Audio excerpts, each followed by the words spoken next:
Hello, this is Dr. Amber Hughes. This is episode 3 of my career counseling series of podcasts. This series is designed for those of you interested in doing career counseling, not those of you needing career counseling. In the next few episodes, I'm going to discuss the postmodern career theories that I think will be most useful for you as you move forward in your career. As I have mentioned, you will likely use the traditional assessments, such as Holland's codes and the MBTI, so I will talk about how you might use the traditional assessments within the postmodern theories. In this episode, I'm going to review social cognitive career theory, or SCCT for short. SCCT is a relatively new theory that is kind of complex. This theory is a combination of cognitive and social learning theories. This theory is extremely well researched and is thoroughly described in the literature. SCCT was developed by Lent, Brown, and Hackett and draws from Bandura's theory of self-efficacy. It takes the concepts of Bandura's theory and applies those to career development. According to this theory, career development occurs as a result of self-efficacy, outcome expectations, and personal goals. These concepts interact in multiple ways. But first, in order to understand these interactions, we need to look a little at Bandura's theory. So I'm going to start with this idea of social learning. You have these three things: the personal, which includes cognitive abilities, personality, interests, and values. The environment, this is where and how you are raised, who and what you're around every day, what you see every day, and then behavior, and this is what you actually do. Here's an example. Let's take me as a kid. Say I'm 15 years old. I was smart, good at school, I like to read a lot. That's the personal. The environment was my family. My family is super athletic, really into sports. My dad is 57 and still plays basketball 3 times a week. My younger brother and sister literally spend 3 hours a day working out. My sister played college softball. My cousin played college volleyball. Just athletes, everybody in my family, my extended family, my cousins, everybody, okay? So while my parents encouraged me to read, they bought me books, they were proud of me for doing well in school, they encouraged me to go to college. What I saw was everyone around me being involved in sports and being celebrated for athletics. I'm also from Indiana, and come on, basketball. My little hometown is like the Little League baseball capital of the world. We've had a couple people from our hometown go into professional baseball, so it's not just my family either, it's the entire town. So that's what I wanted to be, a great athlete. I played sports in high school. Luckily, I went to a small private school, so I never was in danger of being cut from a team. They just let us all play. I wasn't bad, but I definitely wasn't the best. So my behavior was that I spent a lot of time practicing sports, exercising, really trying to be great at sports. Now, I still really value athletics, and I spend much of my free time running and kayaking and so on. However, I ended up, obviously, in an academic job. Can you imagine if I had been born to a family that was more academic and less athletic? How would that have changed my behaviors in high school?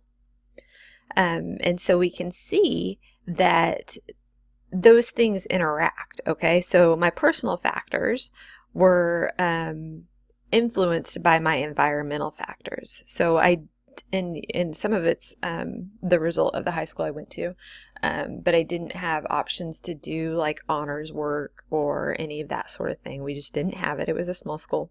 And so that's the environment, right?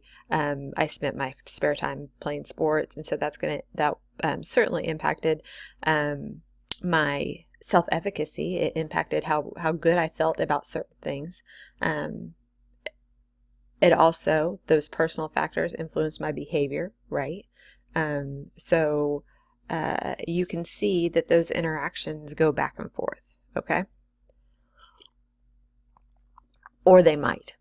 So clearly this is just another way for me to blame my parents for everything, but I do think this might give you an idea of how these things can interact. Now we're going to take it and look at how it applies to this theory, this career theory. At the core of the theory, we have these 3 concepts that interact in much the same way as social learning theory. These concepts are self-efficacy expectations, outcome beliefs, and learning experiences. Self-efficacy expectations are the person's confidence or belief that he or she can perform specific behaviors or manage situations. Self-efficacy is specific to whatever it is you're talking about. So there's like career self-efficacy. There's, we could talk about it in terms of like academics specifically.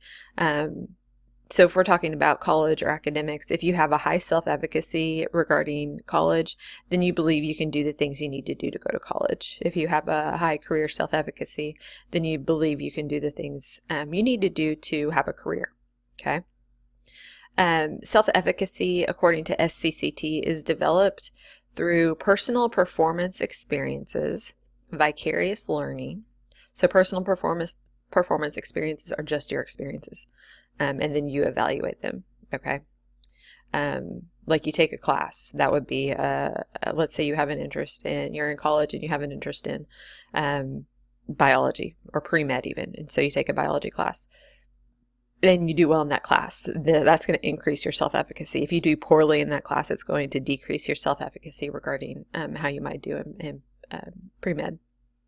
Vicarious learning is what we see. So it's that social learning. So you might see people and see how well they're doing. You might experience it through,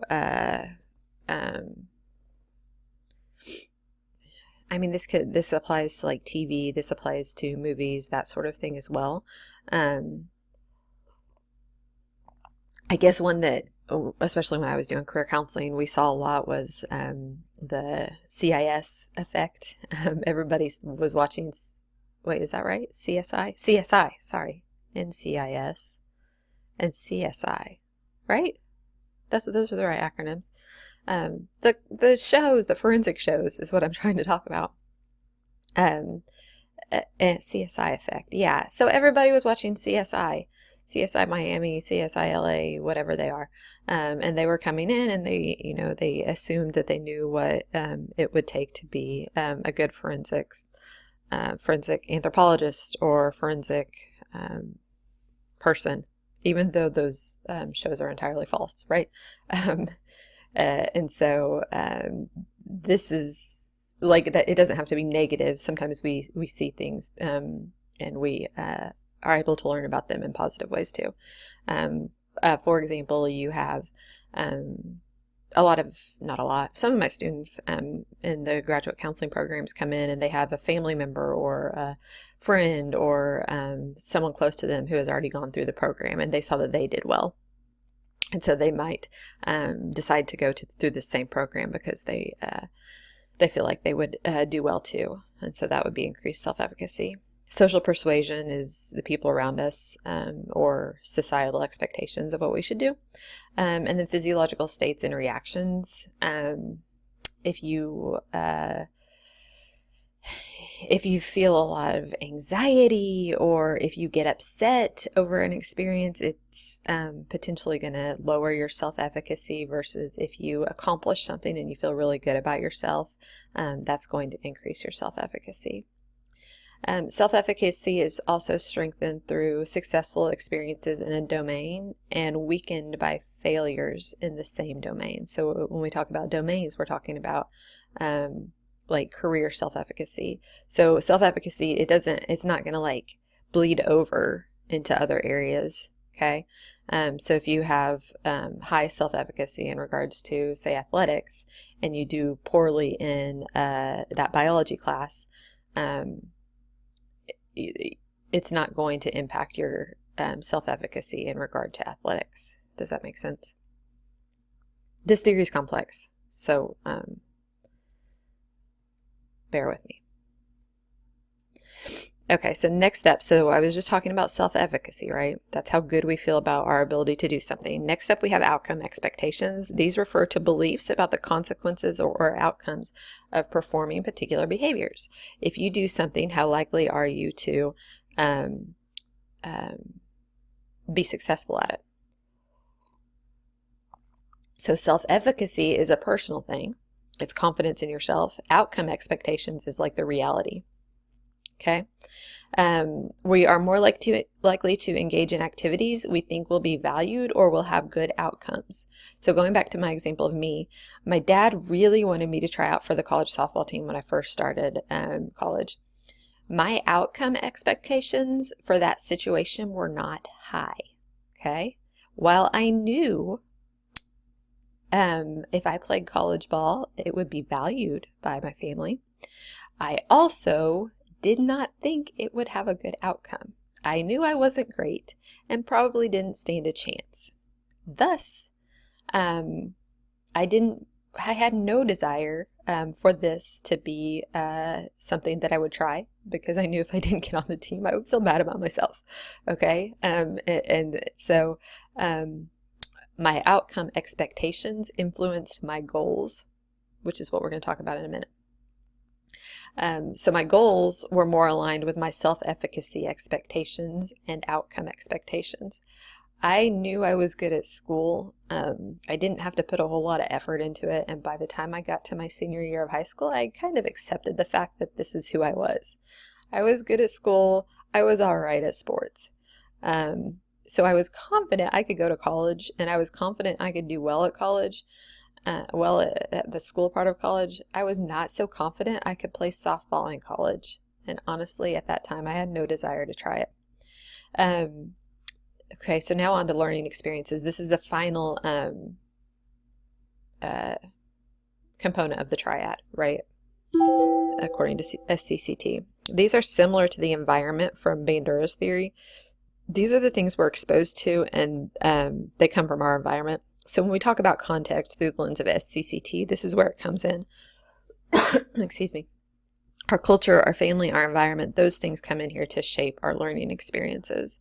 And so, if again, going back to my example, my learning experiences were high in sports. My dad spent a lot of time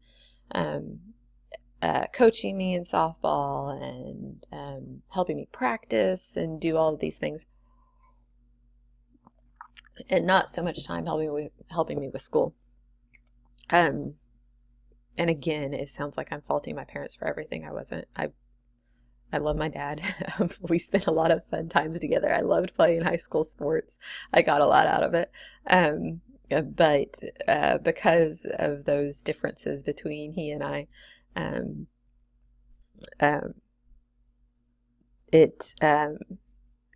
they created a learning experiences that didn't quite fit with my abilities. All right. So now I want to present a case to you that's not me. It's a real one where I don't just talk about myself. So we have Susan here. Susan is from Eastern Kentucky and is nearing high school graduation. She has a B grade point average and is seeking career counseling from her high school counselor to help her decide if she should attend college. Susan did not participate in career or college prep activities or any extracurricular activities because she worked a part-time job all through high school. No one in her family has gone to college. Most work in the coal mines, although her mom doesn't work in the mines. She's a stay-at-home mom. Though Susan is considering applying to the nursing program at her local community college, she is hesitant to do so because she believes she will not be accepted. She also fears that if she were accepted, she would quickly fail out of the program. So can you identify the self-efficacy beliefs of Susan? What about her outcome expectations? Remember, self-efficacy is her belief in herself. Outcome expectations is the more practical side, like what she thinks will actually happen. And then her learning experiences. And this might be a good place to hit pause if you want to take a stab at this yourself. Otherwise, I'm going to jump into the answers. So Susan's self-efficacy beliefs are that she won't be good at college or nursing. Okay, so remember, beliefs are your belief about yourself. She has a low self-efficacy in this particular domain. Her outcome expectations are similarly negative in that she believes she either won't get into the program or will fail out of the program. Susan's learning experiences are the result of her environment, right? She had to work part-time through school. Education wasn't a priority. She did not participate in any activities in school to help prepare her for college. Those are her learning experiences.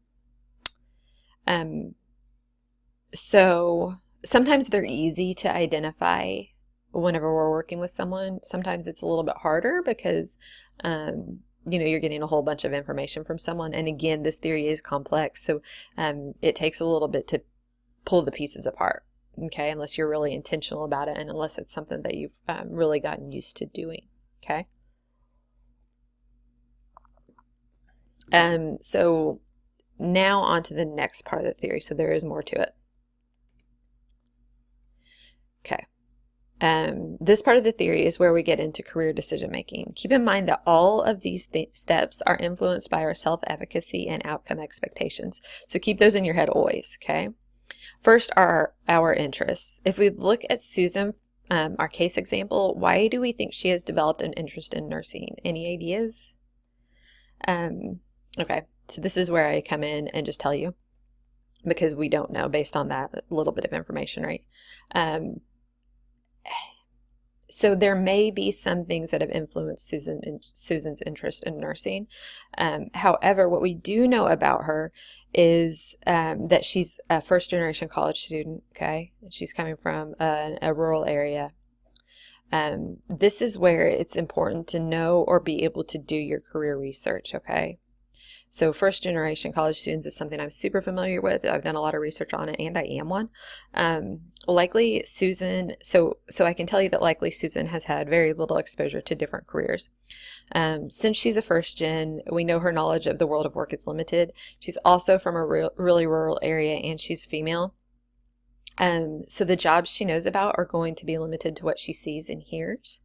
And potentially, depending on, her area, potentially limited to female appropriate roles, okay? So we know that all women, depending on the area, but all women either go to school to be moms, teachers, or nurses, right? So that was a joke, by the way, but also kind of serious. These stereotypes are real, and they do shape what we know about life. So you might check out Gottfriedsen's theory. She looks specifically at stereotypes. And I am serious about this. The gender stuff, yeah, kind of, that's going to depend on, you, where you're from and whatnot. The other stuff, though, the limited knowledge of the world of work is real. So as a first gen myself, I was pushed by my parents to go to college. Yay, them. But what they knew was very limited. My mom wanted me to be a doctor. My dad wanted me to be a lawyer. I turned out to be a counselor educator, and they now think I'm a psychologist. So there you go. They don't know. They don't have a framework for understanding what I do or who I am. They try. I mean, again, I'm not trying to make them out to be bad people. They try. They just have no framework because counselor educator is such a small, small field, and it's a very specific field. And they just don't, understand. Doctors and lawyers are what they know to be as to be successful people, right? So that's why they wanted me to be one of those things. And so there's a chance that that's why Susan wants to be a nurse, is because she knows that that's what a good job to get into. She sees people going on to be nurses. She sees nurses in her hometown. Nurses are predominantly female, so it seems appropriate to her, and so on. Okay. Now there may be other reasons, so you don't want to make those assumptions whenever you're working with someone, but this is where it's important to know that research so you can pull in what you know about a population, because it's going to help you account for some things, okay, whenever you're doing your work with people. So according to SCCT, our interests influence our goals. Again, to Susan, she has decided somewhere along the way that nursing is where it's at. So her goal is to go to college to be a nurse. Don't forget about those pesky self-efficacy beliefs and outcome expectations, though. That negativity is always dragging this girl down.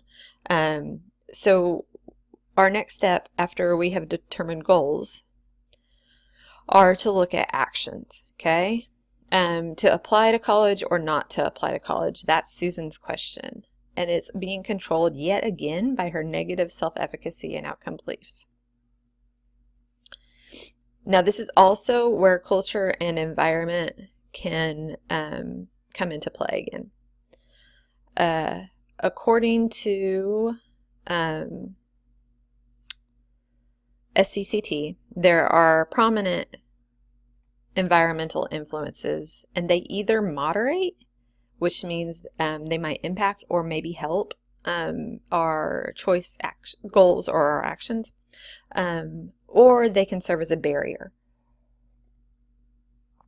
So Susan's environment is serving as a barrier right now, right? Her parents are like, yes, go to college, Susan, but they don't know how to even think about helping her apply. What is FAFSA? Is that a foreign language you speak? So her first gen status is a barrier right here.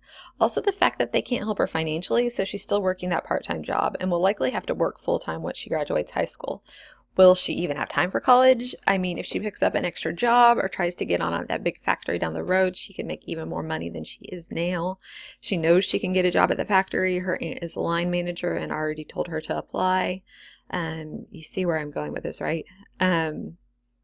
Those environmental influences can be highly, highly impactful, especially if someone already has low self-efficacy and outcome beliefs. So back to the final step of the process.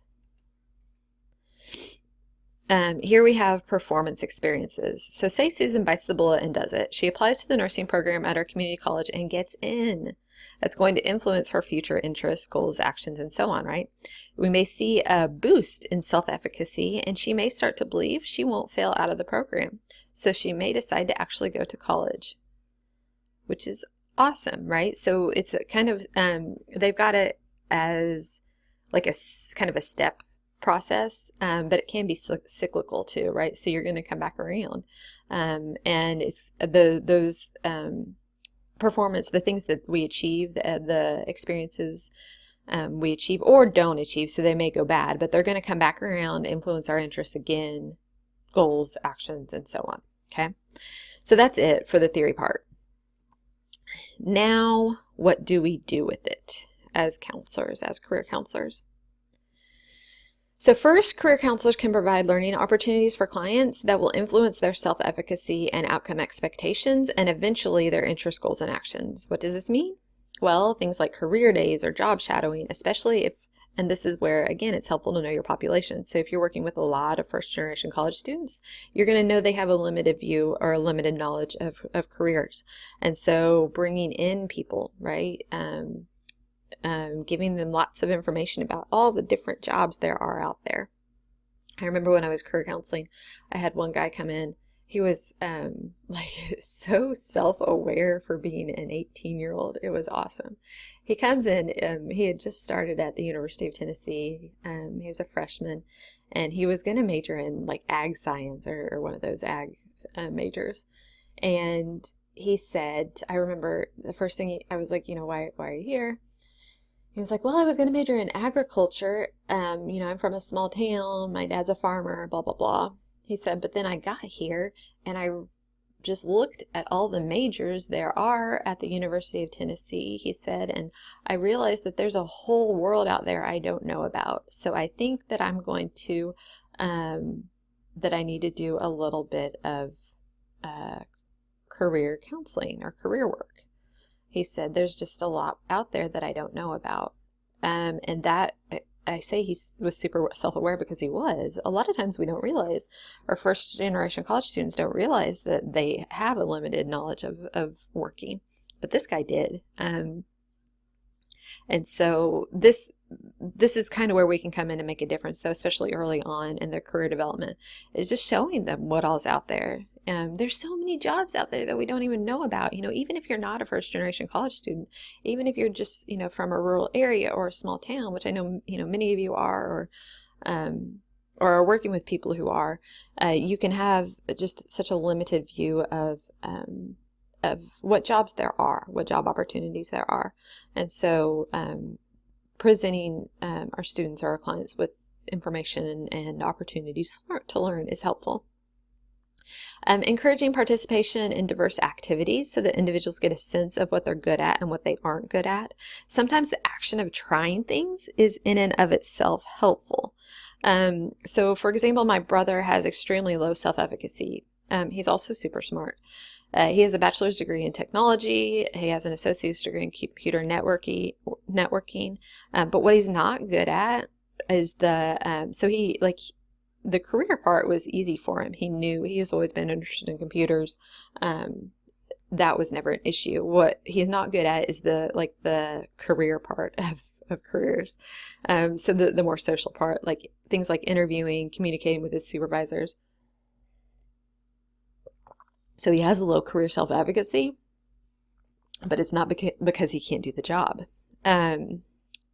He is at a point in his life where he's gone on a handful of interviews, and he just applied for a new job.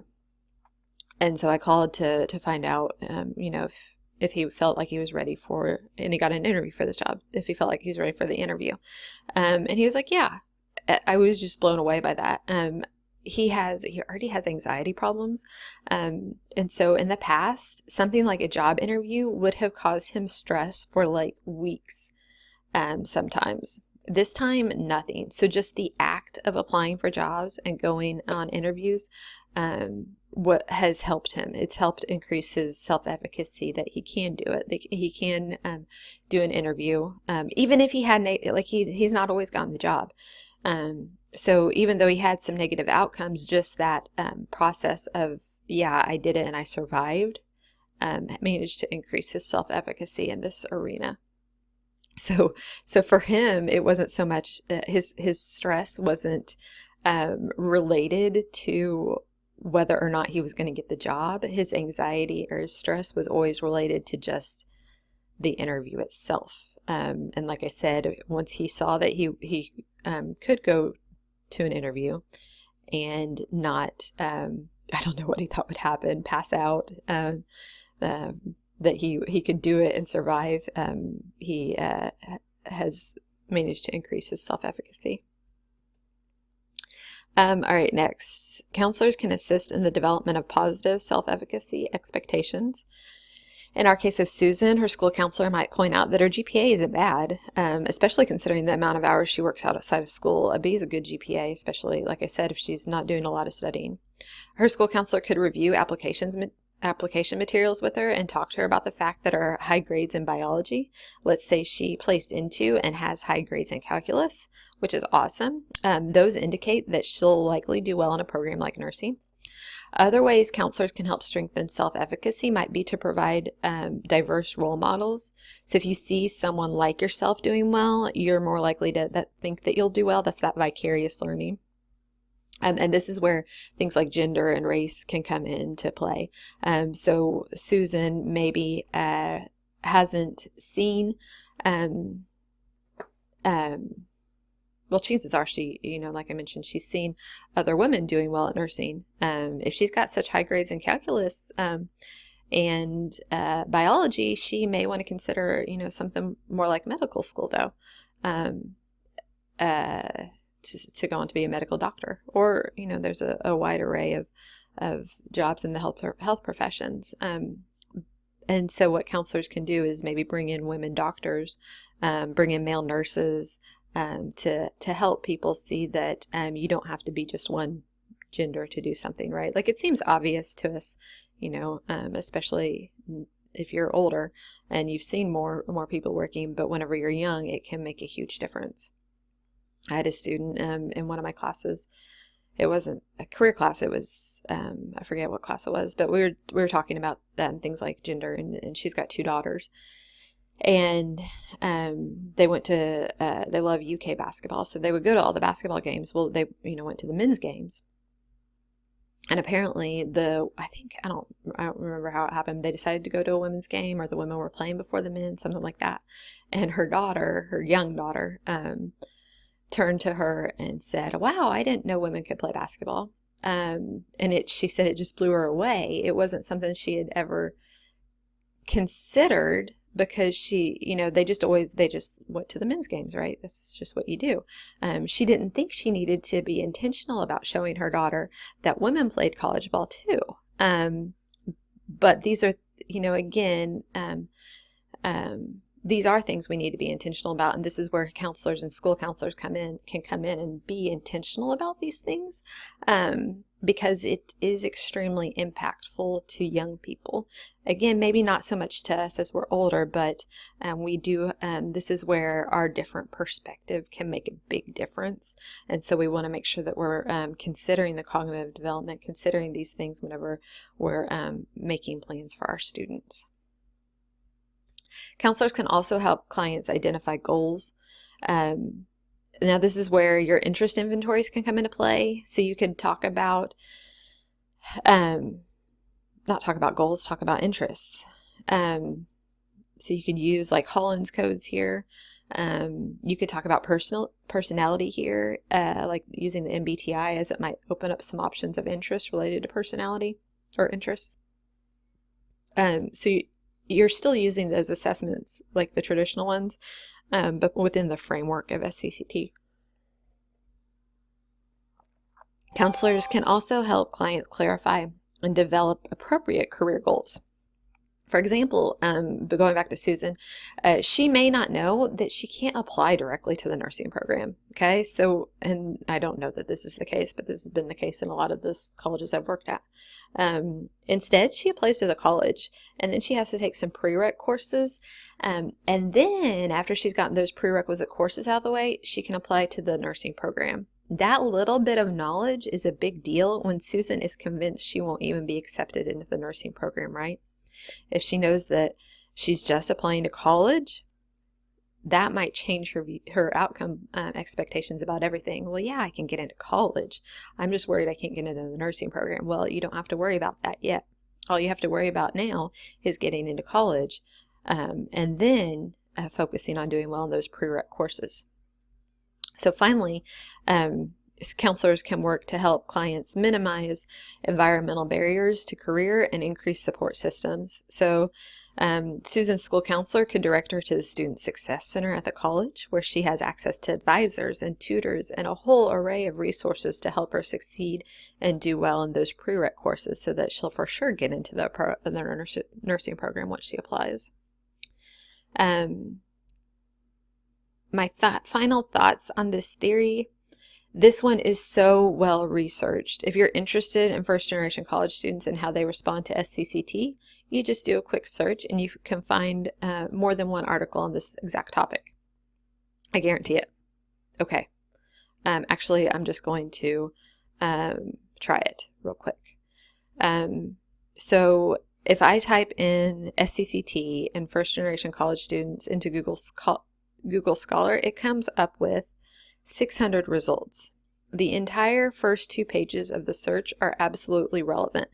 And there's a good chance that a lot of those 600 results are relevant.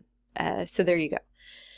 There are also resources out there for you, like there's career self-efficacy assessments, if you like those types of quantitative assessments. And there's a ton of articles, so not all of those articles are research. Some of them are examples of how you might use SCCT with different students. And so there's just a ton of stuff out there. There's also multiple points where counselors can come in and intervene with this theory. Okay, so you can come in and make a difference with learning expectations, with self-efficacy, with outcome beliefs, with interests, with goals, with action, right? So everywhere along the process, you can come in as a counselor, depending on where your client's at and where you feel like they need help at. You can come in and intervene in some way. Now I have some critiques of the theory. I have 3. First is that it's complicated, so it does take some extra work to get to a point where you're comfortable with it. I know it's taken me, I was introduced to it during my master's program, and I just could not grasp it, okay? And so it's taken a lot of extra work and reading to get to a point where I could understand it. Second, SCCT identifies cultural influence on career development as integral, but distinctly separate part of the career process. In terms of the career choice process, culture and the environment can come in as moderators or barriers. Sometimes I think that simplifies things. First, I'm going to go back to the choice thing. This theory runs on the assumption that we have choices when sometimes we have no choices. What about those individuals who have been laid off and have to find a job, any job, to pay next month's bills? They're not going to be able to go through this whole process, right? So keep in mind that, again, that some people don't have a choice in their lives, and so you may have to adjust what you do with those types of individuals. And then I also want to kind of highlight the moderator barrier thing of culture. And again, I'm coming from a place where this is something that's extremely important to me. But sometimes those things are more than just moderators or barriers. Sometimes, so let's say Susan gets pregnant. Now her choices aren't just about her. But according to SCCT, they would probably consider her baby just a barrier to her career development. And so I don't necessarily think you would want to tell Susan that, right? You wouldn't want to call her kid a barrier. So again, consider that this theory works really well. But there are some potential issues with it with certain populations. I do like this theory, though, and think it presents a really great way to consider career development while also providing career counselors with multiple points for intervention.